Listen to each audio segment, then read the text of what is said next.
अशा लाखो पोरं तुम्हाला राज्यात मानणारे होते, पण मराठ्यांना काय मिळालं काय नाही मिळालं असे सरकारची सुपारी घेतल्यासारखं बोलून तुमच्यासारख्याला शोभत नाही. कारण पोरं तुम्हाला समाजातले खूप मानणार आहेत. पोराला सगळं कळतंय आमच्या हातात आरक्षण म्हणजे काय आणि आपल्या विरोधात कोण बोलतो हे सगळं कळतंय. तुम्ही थोडंसं तुम्ही पहिलेच अभ्यास पूर्ण आहेत, परंतु आणखीन आरक्षणाबद्दल बोललो तर चांगलं राहील, तुमच्यासाठी चांगलं राहील अशी माझी विनंती. आता हे काय झालेलं आहे, बऱ्याच जणांच्या पोटदुख्या झालेल्या आहे. म्हणजे मागासवर्ग आयोगाबद्दल नाही बोलत मी, की मुंबईला गेलं काय मिळालं काय नाही मिळालं, हे बऱ्याच जणांच्या पोटदुख्या आहेत. कारण काही जण आता सरकारची सुपारी घेऊन बोलतायत काय मिळालं काय नाही मिळालं. गोरगरिबांना मिळालं, तुम्हाला नाही मिळालं. तुम्हाला पैसे पद पाहिजे होते, तुम्हाला ते नाही मिळाले.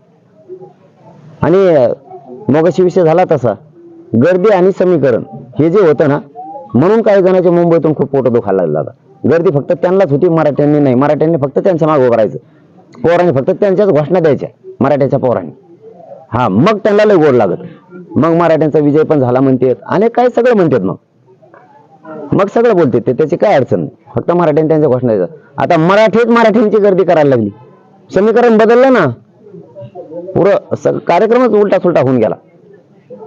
कारण अभ्यास असणाऱ्या लोकांनी सुद्धा एका मराठा जातीविषयी असलं बोलणं, पुढं काय मिळालं काय नाही मिळालं, कोणाला काय नाही मिळालं, ज्यांच्या कोण आम्हाला अपेक्षाच नाही. म्हणजे आमचे मराठ्यांचे पोरं त्यांना खूप मानतात आणि त्यांच्या पाठीमागे सुद्धा उभा आहे हमेशा.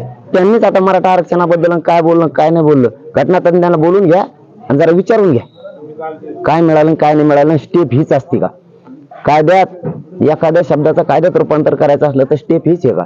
आधी सूचना काढावं लागते का? आदेश काढावाच लागतो का? त्यानंतरच करता येतं का? का गेल्याच कायदा बनवता येतो लगेच? हे थोडं एखाद्या घटनातज्ञाला बोलून घ्या. आमच्या मराठ्यात गैरसमज तुम्ही पसरू नका. कारण तुम्हाला मराठा मानत होता, पण तुम्ही असे दोनदा काड्या केल्या होत्या. याच्या मागे एकदा केली, आता परत काडी टाकलीच. म्हणजे मी मराठा समाजाचं गोरगरिबाचं काम करतोय, हे बऱ्याच जणांची पोटदुखी, यांची एकट्याचीच नाही, बऱ्याच जणांची पोटदुखी की हे बाजूला सरकायला पाहिजे. मी गोरगरिबाचं काम करतो, जवळ मला मराठा म्हणत नाही तोवर मी बाजू सरकत नाही. पण राजसाहेब ठाकरे साहेबांना माझी विनंती आहे की तुम्हाला आमचा समाज खूप मानणार आहे, गैरसमज समाजात पसरू नका. कारण हे समाजाला पचणार नाही. कारण तुम्ही 2 वेळेस असे उलटे चुलटे स्टेटमेंट केले. आज माझ्यासारखं पोरग सुद्धा तुम्हालाच मानणार होतं.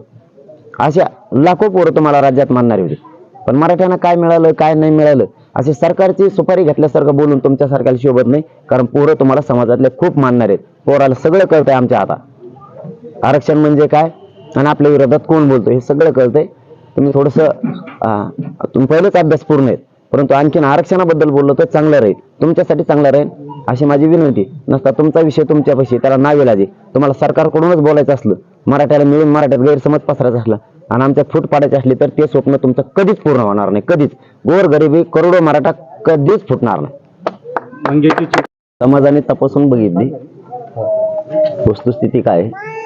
ओबीसी समाजाला जे आरक्षण दिलेलं आहे ते 2001च्या कायद्यानुसार दिलेलं आहे.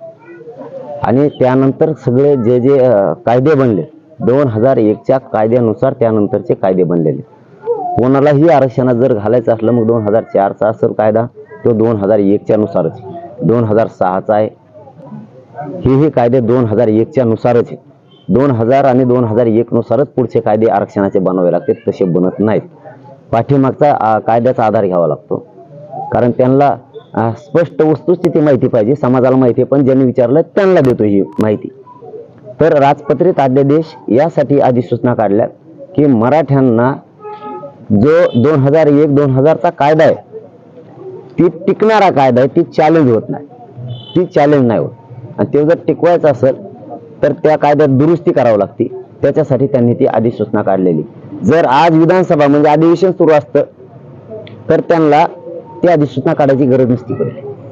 त्यांनी डायरेक्ट आरक्षणाचा कायदा बनवला असता 2001 आणि 2000च्या कायद्यानुसार. परंतु विधानसभा सुरू नसल्यामुळे त्यांना ती अधिसूचना राजपत्रित काढावी लागली.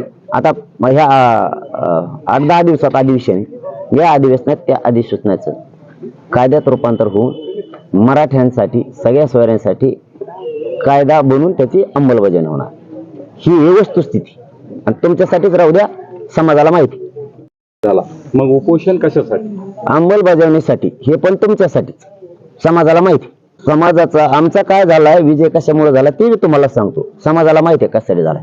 75 वर्षात मराठ्यांना ज्यांच्या नोंदी मिळालेल्या नाहीत त्यांच्यासाठी ज्यांच्या नोंदी मिळालेल्या नाहीत त्यांना आरक्षण घेता येत नव्हतं.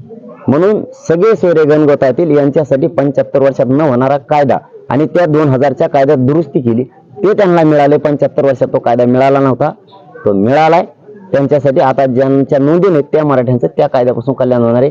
येत्या विधानसभेत म्हणजे येत्या अधिवेशनात त्याचा कायदा पारित होऊन ज्यांच्या नोंदी नाहीत ओबीसी आरक्षणातल्या त्यांचा फायदा होणार आहे. ही वस्तुस्थिती तुमच्यासाठी मराठ्याला माहिती.